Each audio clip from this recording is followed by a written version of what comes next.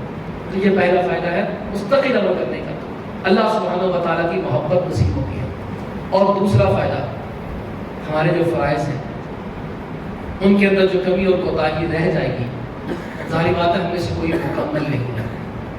ہم نے جو ابھی نماز پڑھی ہے، آپ غور فرمائیں تھوڑا سا، ابھی ہم نے نماز پڑھی ظہر کی، ہم نے سلام پھیرنے کے بعد کیا کہا؟ استغفر اللہ استغفر اللہ استغفر اللہ۔ یہ کیا بات ہے؟ اتنی اچھی عبادت کی ہے، نماز پڑھی ہے، اللہ سے معافی مانگ رہے ہیں۔ اکثر جو نیک اعمال ہے نا، ان کے بعد استغفار آتا ہے۔ ذرا آپ نے وضو کیا، آپ نے وضو کیا ظہر کا، اور میں دعا میں کیا پڑھا؟ اللہم اجعلنی من التوابین، یا اللہ مجھے ان لوگوں میں بنا دے جو بڑی توبہ کرتے ہیں۔ بھئی یہ کیا بات ہوئی ہے؟ تم نے پورا وضو کیا، سارے گناہ معاف ہو گئے، اب بھی توبہ مانگ کر رہے ہیں۔ تم نے نماز پڑھی ہے، تمہارے سارے گناہ معاف ہو گئے ہیں، اب بھی استغفار کر رہے ہو۔ یہ کیا حکمت ہوئی؟ اللہ اکبر ایک دفعہ، استغفار کی حکمت ہو، اس کی حکمت ہے، سمجھ آتی ہے۔ ہم اللہ تعالیٰ کو گویا یہ کہتے ہیں، یا اللہ ہماری عبادتیں نکمی ہیں، ہمارے اندر سستیاں، کمیاں، کوتاہیاں ہیں، ہم اس سے معافی مانگتے ہیں کہ اگر نماز میں کوئی غلطی ہوگی تو میں اپنی رضا کے لیے معاف کر دینا۔ یہ کمیاں کوتاہیاں کیسے دور ہونی ہے؟ یہ قیامت کا دن جب ہوگا، اللہ تعالیٰ جب میدان حشر لگائے گی، آپ کو سامنے سب سے پہلے نماز کے بارے میں پوچھا جائے گا، فرائض کے بارے میں سوال ہوگا سب سے پہلے۔ ہاں بھی نماز تو اس پہ رجسٹر چیک کریں گے، حدیث چیک کریں گے، یاد ہے یہ نمازیں تو اس کی پوری نہیں نکلتی، جتنی اس کی عمر ہے۔ روزانہ اس نے 5 نمازیں پڑھنی تھی، تو 5 تو پڑھ کے نہیں آیا، اس کا کیا کریں؟ چترول شروع کر دیں، ٹھہر دیں۔ اللہ تعالیٰ کیا فرمائیں گے؟ ٹھہر، انظر هل لعبدی من تطوع، دیکھو یار کبھی میرا بندہ میں نفل بھی پڑھتا ہی ہوگا، کیا یہ نفل پڑھتا تھا؟ تو اس سے دیکھیں کہ ہاں جی نفلی عبادت تو خیر یہ کر لیا کرتا تھا۔ فَيَكْمُلُ بِهَا مَنْ تَقَفَ مِنَ الْفَرِيضَةِ فَيُكْمَلُ بِهَا مَنْ تَقَفَ مِنَ الْفَرِيضَةِ، تو جو اس کے فرض کے اندر کمی کوتاہی رہ گئی ہوگی، اللہ تعالیٰ اس نفل کی طریقے سے پوری کر دے گا۔ یہی حال زکوٰۃ کا، زکوٰۃ دیکھی جائے گی، ہاں بھی زکوٰۃ دیتا تھا۔ اللہ کے بندو جو حالات ہیں نا، سمجھو ان چیزوں کو، جو مالدار ہیں اللہ کے لیے اس چیز کو سمجھیں، حالات بہت پریشان کن ہے۔ غریبوں کا تو جینا دوبل ہوا ہے، جو مڈل مین ہے، متوسط طبقہ، وہ پریشانی میں آ گیا۔ اب زکوٰۃوں سے کام نہیں چل رہے، صرف زکاتیں دینے سے لوگوں کی ضروریات پوری نہیں ہو رہی، ایمرجنسی حالات ہیں، بہت ہنگامی صورتحال ہے، جو آپ حضرات گھر کے سربراہان ہیں وہ اس بات کو بخوبی جانتے ہیں۔ تو صرف فرائض کے اوپر اکتفا نہ کریں، ساتھ نوافل کی بھی پابندی کریں، صدقہ خیرات دوسرا بھی دیتے رہا کریں، کچھ نہیں ہوتا، کوئی کام نہیں ہوتا۔ ماں نے اپنا صدقہ تو مال پریشان نہ ہو، آقا علیہ السلام فرماتے صدقہ خیرات کرنے سے مال میں کمی نہیں ہوتی ہے، مال بڑھتا ہی رہتا ہے۔ اب یہی زکوٰۃ کا حال ہے۔ اب زکوٰۃ میں دیکھا جائے گا، دیکھو اس کا رجسٹر چیک کرو، کھاتے چیک کرو، زکوٰۃ پوری نہیں دی، تو اللہ تعالیٰ پھر فوراً طور پر پوچھیں گے اچھا دیکھو ذرا میرے بندے نے کبھی صدقہ خیرات نہیں کیا تھوڑا سا؟ تو فرشتے بتائیں گے ہاں جی یہ صدقہ خیرات تھوڑا بہت کر دیا کرتا تھا۔ اللہ تعالیٰ فرمائیں گے ٹھیک ہے، جو صدقہ کیا تھا نا اس نے، اس کو صدقے کی گیلری سے اٹھا کر، اس کو صدقے کی گیلری سے اٹھا کر وہاں زکوٰۃ والے خانے میں فٹ کرو کہ مجھے جنت میں چلا جائے۔ یعنی اگر مستقل مزاجی کرتے بھی ہیں، اس کا بھی فائدہ ہے۔ دوسرا فائدہ یہ ہے جو فرض میں کمی رہ جاتی ہے، مستقل عبادات کرنے سے فرائض کی کمی نوافل سے دور ہوتی ہے۔ اور تیسرا اس کا بہت بڑا فائدہ یہ ہے، اور میں سمجھتا ہوں یہ اکیلا فائدہ ہی کافی ہے اگر بندہ اس کو سمجھ لے۔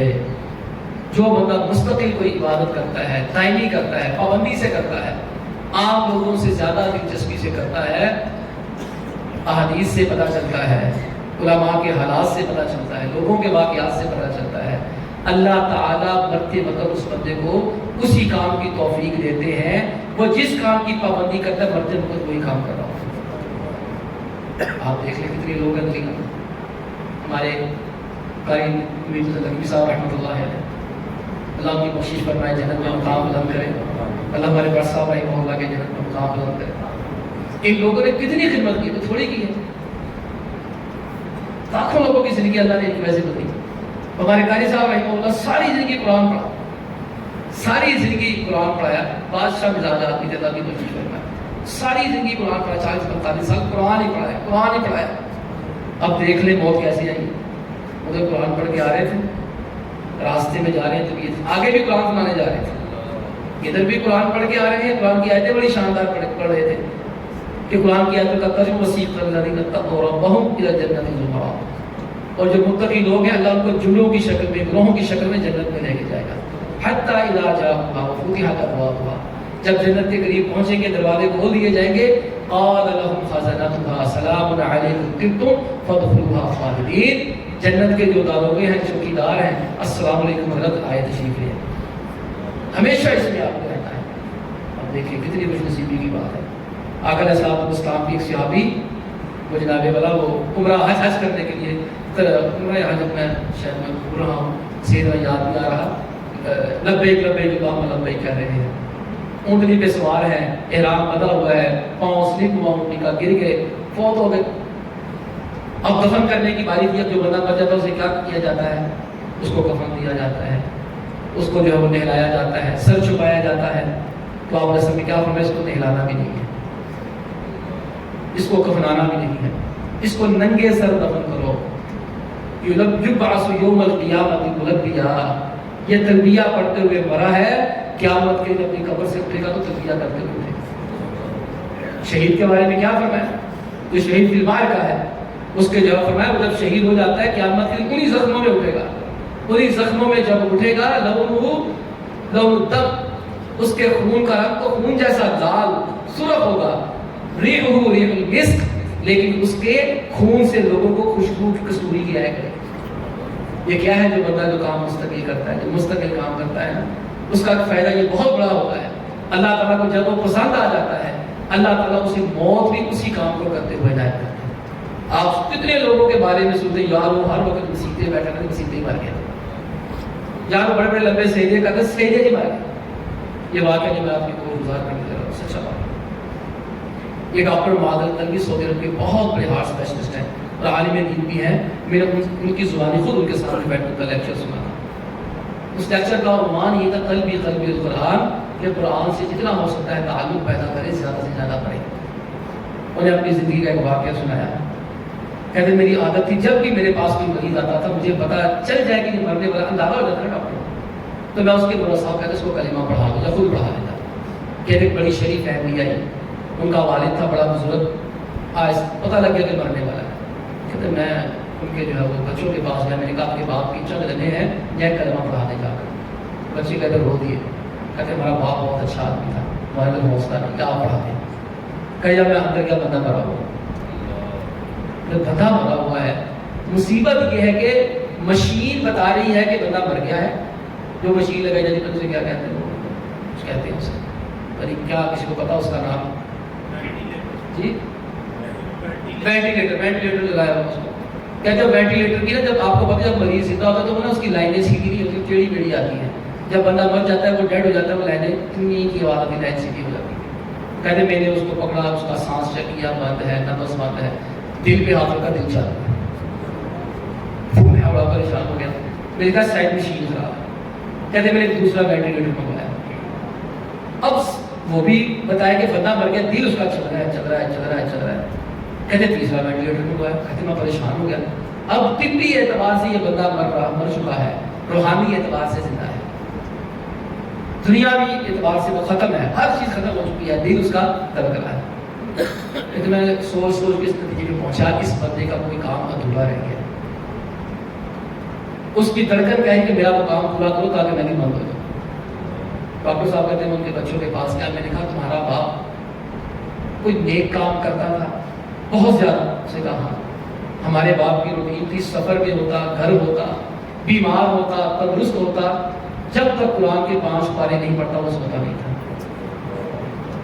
کہتے کہ اس کے بچوں کا جاؤ اس کا سامان کرا دیکھو قرآن پاک پڑھا ہوا ہے؟ کہتے ہاں پڑھا ہوا ہے۔ کہتے قرآن پاک لے کر آئے، اب دیکھنا قرآن پاک میں ماشاء اللہ پہلے لوگوں میں نا عمل بہت تھا، علم بہت تھوڑا تھا، اب علم بہت زیادہ، عمل بہت کم ہو گیا۔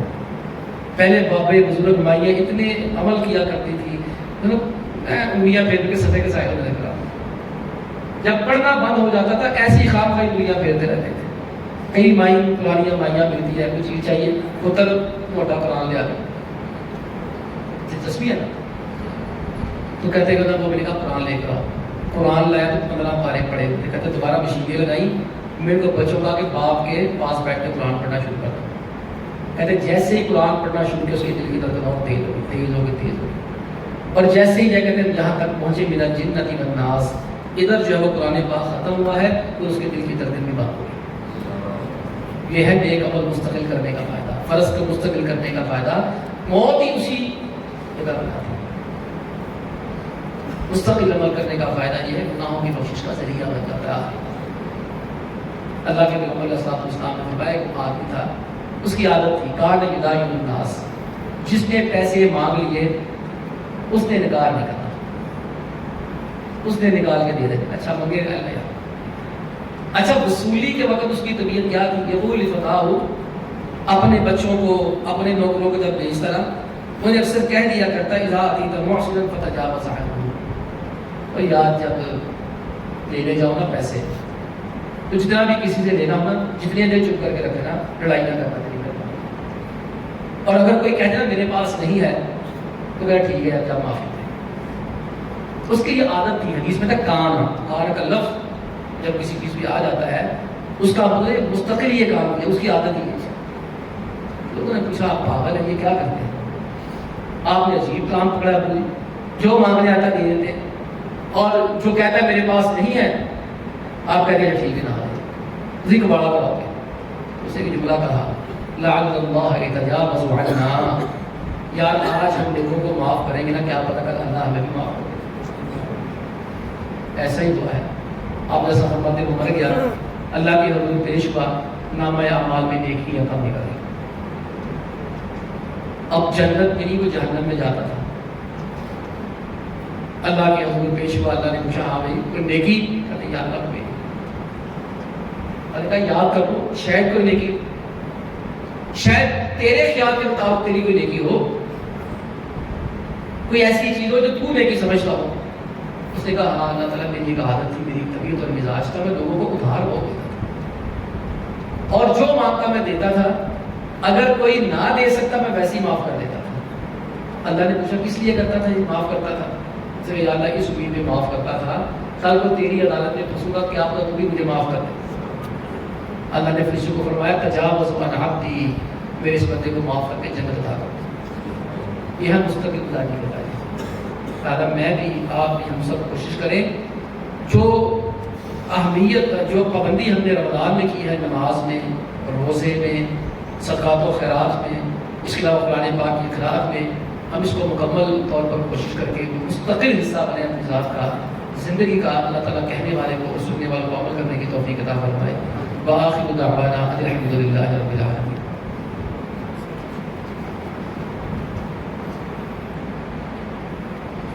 بہترین صدقہ جاریہ حاصل کرنے کے لیے اس ویڈیو کو لائک، کمنٹ اور شیئر کرنا مت بھولیں۔